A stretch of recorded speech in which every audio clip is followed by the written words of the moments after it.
Assalamualaikum warahmatullahi ta'ala wabarakatuh. Al-Fatihah. A'udzu billahi minasyaitonir rajim. Bismillahirrahmanirrahim. Maliki yaumiddin. Iyyaka na'budu wa iyyaka nasta'in. Shiratal mustaqim. Shiratal ladzina an'amta 'alaihim ghairil maghdubi 'alaihim waladdallin. Amin ya rabbal alamin. Bismillahirrahmanirrahim. Nawaina ta'allum wa ta'lim wan naf'a wal intifa'a wal mudzakarata wa tadhkira wal ifadata wal istifadata. Nawaina anna Allah yarzuqna al 'ilma an-nafi' wal 'amal al-khalis al-maqbul wa husna at-ta'lim wa ad-dalalata 'ala al-khair وليسر بذلك قلب النبي صلى الله عليه وسلم إلى أرواح مشايخنا ومعلمنا ونخص خصوصا مؤلف هذا الكتاب الشيخ عبد الوهاب الأشعراني لهم الفاتحة. أعوذ بالله من الشيطان الرجيم. بسم الله الرحمن الرحيم. الحمد لله رب العالمين الرحمن الرحيم مالك يوم الدين إياك نعبد وإياك نستعين اهدنا الصراط المستقيم صراط الذين أنعمت عليهم غير المغضوب عليهم ولا الضالين آمين. بسم الله الرحمن الرحيم. يا علي يا علي alfu sadikin utawi 1000 kanca iku qalilun setitik wa atuwun utawi satru wahidun suwiji iku kathirun akeh.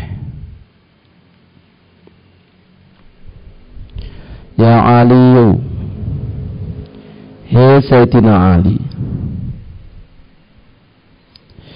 iku li sedaqati kedue kanca alamatun utawi pira-pira tetenger tondo ayya ja'ala yen to ndadekaken kanca malahu ing artone duna malika krana arahe milik ira wa nafsahu lan ing awake kanca duna nafsika krana arahe awak ira wa irdahu lan kurangane kanca duna irdika krana arahe kurange ira. Ini termasuk adabnya orang yang berteman. Anggaplah satu musuh itu banyak, 1000 konco kurang, 1000 teman masih sedikit, satu musuh akeh. Jadi kalau bisa jangan ada satu saja permusuhan antara seseorang dengan orang yang lain. Karena permusuhan itu banyak mudaratnya. Yang paling kelihatan itu bisa memutus bisa mengurangi jatah rezeki. Misalnya sampean lagi gak akur karo koncone yang biasanya saling memberi, biasanya ngekei nokokno pentol lah, kemudian gak akur, akhirnya jatahnya pentol kan gak jadi dikasih, ya. Itu kalau orang bermusuhan dengan teman, biasanya ngasih sesuatu malah nggak jadi dikasih. Ya jangan bermusuhan, sing akur karo temane sing akur. Apapun masalah kan bisa dimusyawarahkan yang baik gitu. Jangan sampai bertengkar. Termasuk daripada sunnah Rasulullah adalah baik kepada teman, akur, rukun. Nah, rukun itu sunnah Kanjeng Nabi. Termasuk daripada sunnah Rasulullah itu rukun.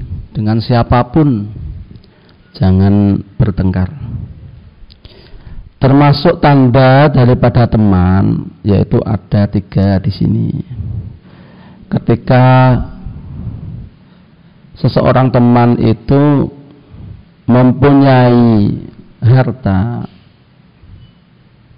maka seakan-akan kita juga dapat merasakan hartanya teman itu. Ya mungkin sering dibagi-bagi lah. Itulah tidak ada jadi itu berarti bukan termasuk teman. Jadi kalau ada orang yang misalkan teman yang nggak pernah ngejak nraktir misalkan ya apa, ngejak ngopi atau apa itu dewe ya itu tidak dalam kriteria ini ya, kategori ini yang ada di sini ya. Ini kan ayya ja'ala malahu duna malika, ndadekaken kanca ing artane krana arahe milik ira. Jadi seakan-akan hartane kanca itu milik kita juga. Nah, kalau di pondok itu kelambine konco koyo kelambine dhewe. Disi-disian ambile. Sarung yo ngono, ya. Sapa sing dhisik oleh sing anyar, oleh sing apik. Sing penting gak usah niat gosop ya. Niatnya jenenge keluarga ya. Sing dhisik kan ngono. Yang paling sering itu sandal, itu disi-disian. Di pondok kayak keluarganya dianggap, karena sudah dianggap keluarganya sendiri, maka mana yang cepat ya itu yang dapat. Wa nafsahu lan awake kanca iku duna nafsika krana arahe awake ira. Wa irdahu lan kurangane kanca duna irdika krana arahe kurangan ira. Nah, ini yang penting dalam berteman. Ketika teman ada kekurangan, jangan dibeberkan kepada orang lain, ditutupi. Nah, saling menjaga kekurangan teman, saling melengkapi lah, saling melengkapi. Yang namanya manusia pasti kan ada kurangnya, tidak ada yang sempurna, pasti ada kurangnya. Begitu ya. Kalau adabnya dengan teman, kemarin sudah saya suruh catat adab dengan berteman kemarin ada berapa kemarin itu? Ada 10 atau 11 itu kemarin. Masih ingat gak? Masih ada gak catatannya? Di antaranya kalau bertemu harus merasakan kegembiraannya. Jangan merengut, jangan kelihatan sedihnya, itu termasuk adabnya. Menyebut namanya dengan nama yang menyenangkan, jangan nama bapaknya digawa. Itu termasuk itu adabnya berteman. Usahakan selalu bisa membuat temannya ini terhibur, bahagia. Paling penak itu nyeneng wong. Belajarlah untuk selalu bisa membahagiakan setiap orang yang ditemui. Jadi wong sing mbok temui iku merasa bahagia, senang ketemu awakmu oleh ganjaran pahala. Jangan menjadi orang yang ketika orang bertemu itu wis gak pengen ketemu awakmu neh, itu bahaya. Wis gak pengen ketemu neh aku wis kapok. Jangan jadi orang yang seperti itu. Bismillahirrahmanirrahim. Faslun utawi ikilah fasal. Fit taubati ing dalem mertelaaken taubat. Kala ngandika Kanjeng Nabi alaihi salatu wassalam. Ya Ali, he Ali, la taubata ora ana tobat. Lita ibi kedue wong kang taubat. Hatta yang sila sehingga masuhi wong membersihkan orang badaknahu ing wetenge minal harami sangking perkara haram. Biti bikasbi kelawan baguse penyambut gawini. Tidak bisa dikatakan orang yang taubat sebelum dia membersihkan di dalam urusan perutnya dari perkara yang haram dan juga di dalam pekerjaannya.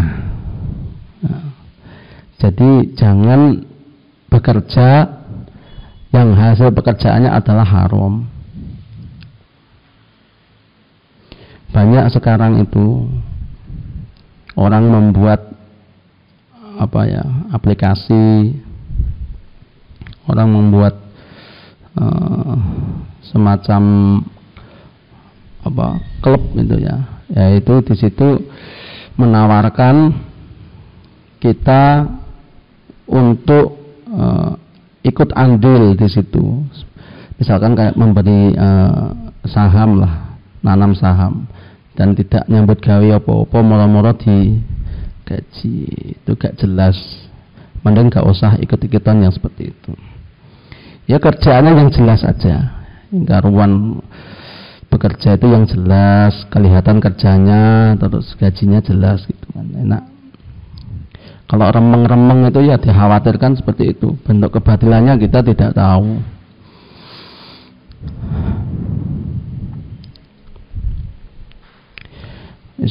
Ya Ali ya Ali, idza lam yakun tatkala ora ana sapa al alimu wong alim iku taqiyan wedi ing Gusti Allah. Dhallat moko ngudungi apa mau'izatuhu pituture wong alim. Ngudungi ala qulubin nasi ing ngatasi atine manungsa. Ngudungi kama yadhillul qatru. Kama yadhillul qatru kaya oleh ngudungi. Kama yadhillu kaya oleh ngudungi apa al-qatru tetese udan. Ala baidin na'ami ing ngatasi endoke manuk suwari. Wasofa lan manuk kemloso. Jika ada orang yang alim, orang yang punya ilmu tapi tidak dibarengi dengan ketakwaan kepada Allah, tidak dibarengi dengan sifat takut kepada Allah atau taqiyan, ini nanti efeknya apa? Orang yang punya ilmu ini jika disampaikan kepada manusia tidak akan sampai kepada hati mereka, seperti tetesnya hujan yang diteteskan kepada ndoke manuk suwari. Jadi yo gak neresep, cuman lewat tok kaya banyu udan sing ditetesno nang ngene watu sing licin iku. Lewat tok wis mlebu kuping tengen, metune kuping kiwa. Masalah hati ini penting dan bagi orang yang orang alim, orang yang mau'izatul hasanah, orang yang misalkan kiai atau ustadz atau pendakwah. Masalah urusan hati itu penting sekali. Urusan dia hubungan dengan Allah ini sangat mempengaruhi sekali. Jika ada seorang ustadz tapi dia dalam rohaniyahnya tidak bagus, atau dalam spiritualnya dia tidak bagus, itu efeknya ya dia hanya cuma bicara saja, gampang sekali ngomongnya, pintar sekali, tapi tidak bisa diterima oleh si pendengarnya. Jadi susah sekali masuknya ke dalam hati seorang manusia. Makanya perlu bagi siapapun ustadz atau kiai atau pendakwah yang lainnya atau pemberi nasihat, itu harus memperbagus sisi spiritualnya dulu. Bagaimana hubungannya dengan Allah? Kalau hubungannya dengan Allah, dengan Rasulullah ini bagus, dia mempunyai sifat taqiyan atau takut kepada Allah, tidak mau menjalankan dosa karena takut kepada Allah. Sifat wedi ini yang harus dimiliki oleh seorang orang alim. Karena sekarang kan banyak sekali orang yang pintar ngomong tapi tidak ada rasa takutnya, sehingga ya cuman membekas, hanya masuk lewat kuping tengen mutu kuping kiwa itu aja, tidak sampai ke hati. Maka sampean kalau mau jadi seorang yang alim, orang yang punya ilmu, dan nanti ketika sampean mau menyampaikan ilmu itu kepada masyarakat, mau menyampaikan ilmunya Allah kepada masyarakat, mau membantu dakwahnya Rasulullah, maka hati sampean harus sambung dulu kepada Allah, kepada Rasulullah. Sampean harus mempunyai sifat ini yang penting, taqiyan, takut kepada Allah, sehingga sampean bisa ditiru akhlaknya, ilmunya, tarbiyahnya. Orang akan melihat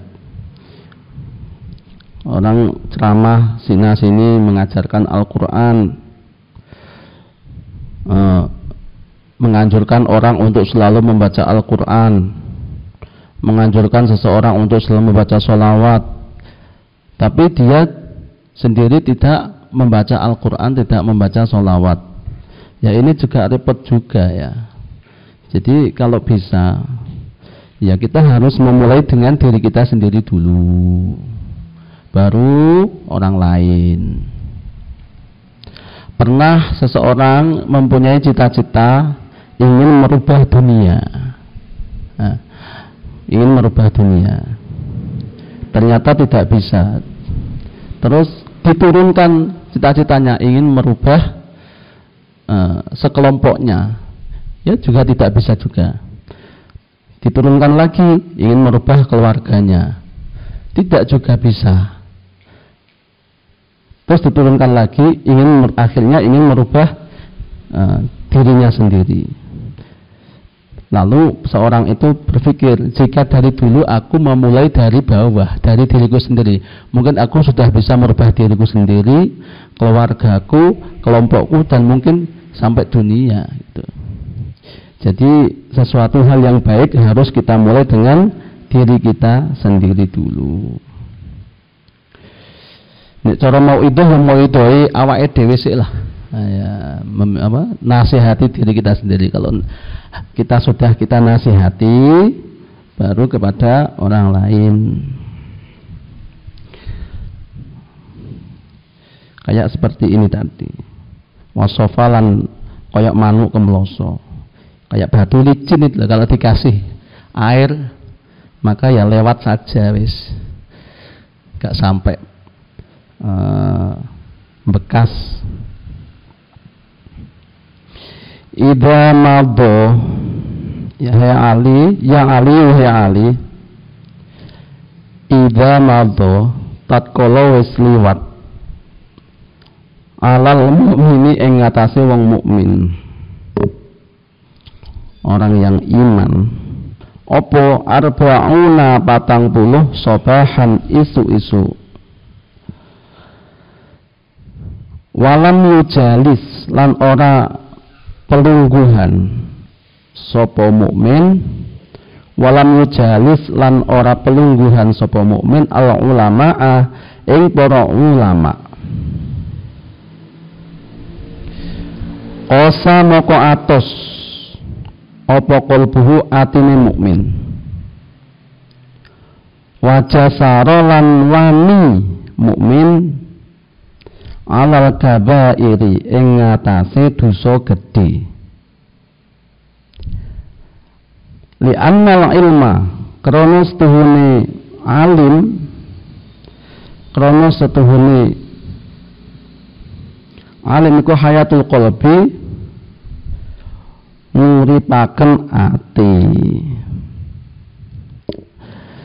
Ketika ada seorang mukmin yang selama 40 hari berturut-turut, artinya berturut-turut itu hari 1 sampai 40 hari, kok tidak duduk dengan seorang ulama, orang yang alim, seorang kiai, seorang habaib di majelis-majelis ilmu seperti ini, pengajian seperti ini, maka dia akan dicoba dua perkara. Pertama apa? Dijadikan hatinya atos, hatinya keras. Hatinya keras ini kalau dinasihati ngelepeh, tidak bisa menerima. Kayak batu kalau dikasih air itu, kayak neker gelinding gitu ya. Neker digelinding, gelinding, angel dikandani, artinya atos. Yang kedua, dicoba melakukan dosa besar namun dia tidak sadar. Itu yang paling bahaya di situ. Melakukan sebuah dosa yang besar namun dia tidak sadar. Makanya jangan sampai kita terlewatkan dalam 40 hari ini tidak duduk dengan seorang yang alim, seorang ulama, seorang kiai, orang yang mempunyai ilmu. Walaupun duduknya ini di warung kopi, gak apa-apa. Duduk dengan orang yang alim, cari tahu ilmu, sharing dengan orang yang alim, bicara tentang ilmu.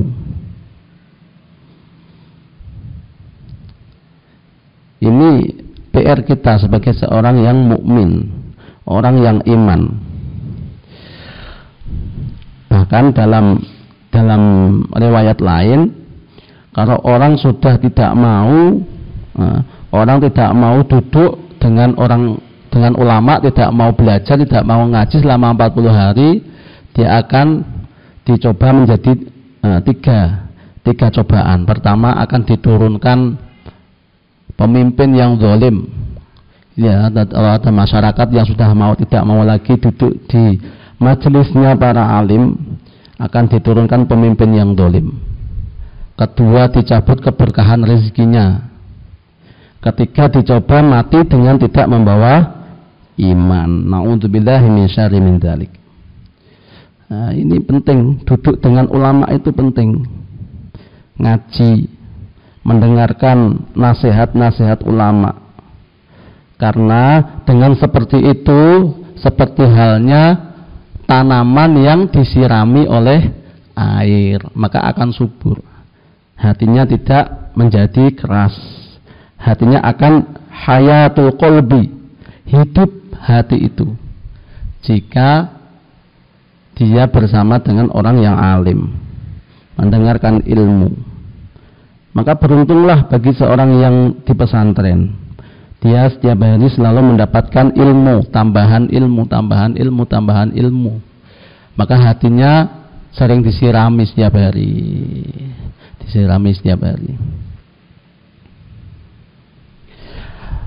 Ada seorang ulama namanya Syekh Ramadan Al-Buti. Dia suatu ketika sowan kepada juga seorang ulama. Maka ditanya oleh seorang ulama itu, "Ya Syekh, kenapa jenengan masih sempat silaturahim kepada saya di sela-sela kesibukan panjenengan mengarang kitab, mengajar, dan lain-lain. Kata beliau bahwa dalam diri manusia itu ada dua. Yang pertama jasad. Jasad itu sebagaimana jasad itu butuh asupan makanan seperti makan roti, minum kopi. Sebenarnya ruh yang ada di jasad itu juga membutuhkan sebuah asupan. Ya, asupan ruh apa? Ya, silaturahim kepada ulama, mendengarkan nasihat-nasihat ulama, itu adalah asupan ruh. Ya. Makanan untuk ruh seperti itu. Kalau ruh dikasih makan, maka hiduplah ruh itu. Hatinya hidup, tidak mati. Makanya sampean nanti kalau sudah pulang dari pondok, jangan sampai dalam 40 hari itu jangan sampai tidak duduk dengan orang alim, seorang ulama, belajar. Walaupun sudah hafal Al-Quran, walaupun sudah pinter, walaupun sudah apa, ya tetap harus diusahakan hadir di majelis-majelis ilmu, mendengarkan ceramah-ceramahnya beliau-beliau itu. Berusaha terus untuk memperbaiki diri. Terus berusaha untuk memperbaiki diri. Apa yang kurang ini diintrospeksi, ya dicari kekurangan kita, menghadap kepada guru, karena guru itu yang tahu tentang kekurangan kita. Apalagi guru-guru yang guru itu mempunyai awas, ya, sifat keutamaan ini, bisa melihat kekurangan seseorang. Maka perlu sekali kita sowan kepada guru-guru seperti itu, guru-guru spiritual yang tahu tentang diri kita. Oh, kamu harusnya seperti ini, ya. Kamu masih seperti ini, jangan seperti ini, gitu. Kalau guru-guru itu tahu, orang yang dekat dengan Allah, orang yang takutnya kepada Allah, sehingga apa yang menjadi ucapannya juga ucapan Allah.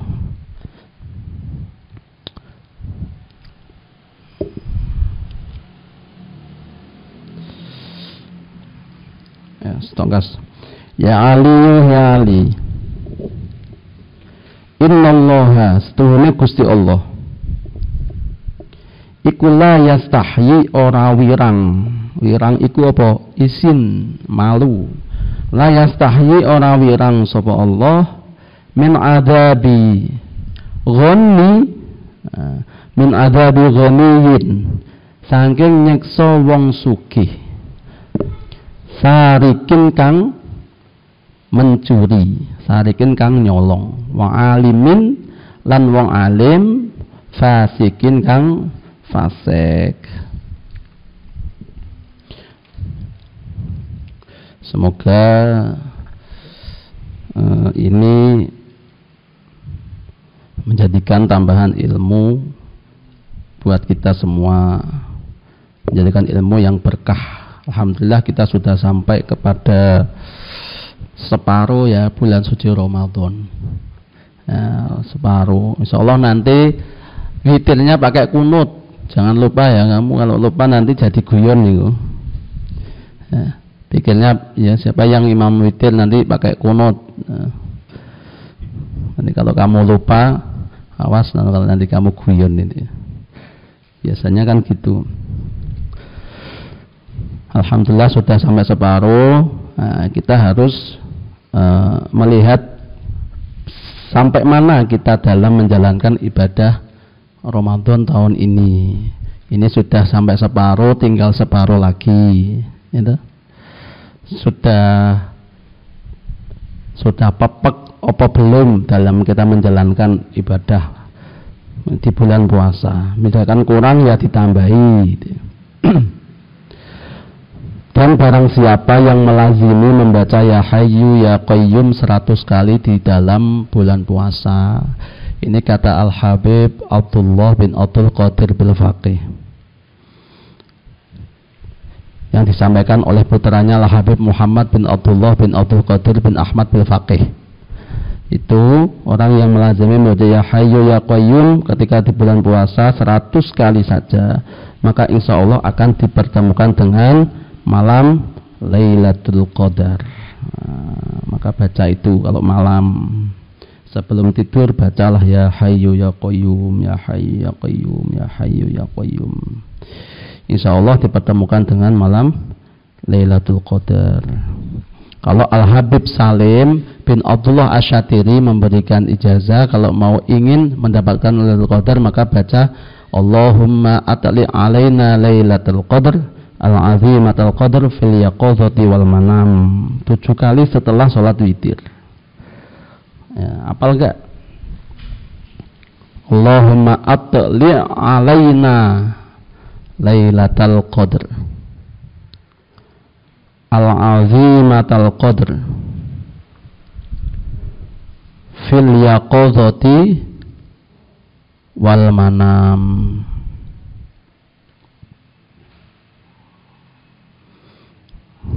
Dan ada juga dari Aba Guru Sekumpul, jika seseorang yang menganggap bahwa malam itu adalah malam Lailatul Qadar, tapi sebenarnya dia tidak, di malam itu bukan malam Lailatul Qadar, tapi dia menganggap malam itu adalah malam Lailatul Qadar dan membaca la ilaha illallahul halimul karim Subhana rabbis samawati sab'i wa rabbil arsyil azim 3 kali, maka seakan-akan dia mendapatkan keutamaan daripada Lailatul Qadar.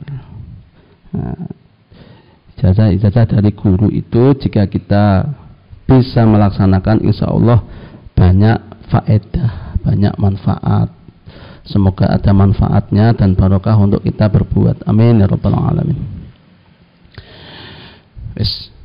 Ya Rasulullah salamun alaik ya rafi'a syani wa daraji atfatayya jiratal alamin ya uhailal judi wal karami ya Rasulullah salamun alaik ya rafi'a عاشاني والدرجي عطفتي يا جيرة العالمين يا أهيل الجود والكرم يا رسول الله سلام عليك يا رفيع عاشاني والدرجي عطفتي يا جيرة العالمين يا أهيل الجود والكرم ربي فانفعنا ببركتهم واهدنا الحسنى بحرمتهم وأمتنا في طريقتهم ومعافاتهم من الفتن. بسر الفاتحة. أعوذ بالله من الشيطان الرجيم. بسم الله الرحمن الرحيم. استعين صراط المستقيم صراط الذين أنعمت عليهم غير المغضوب عليهم ولا الضالين آمين.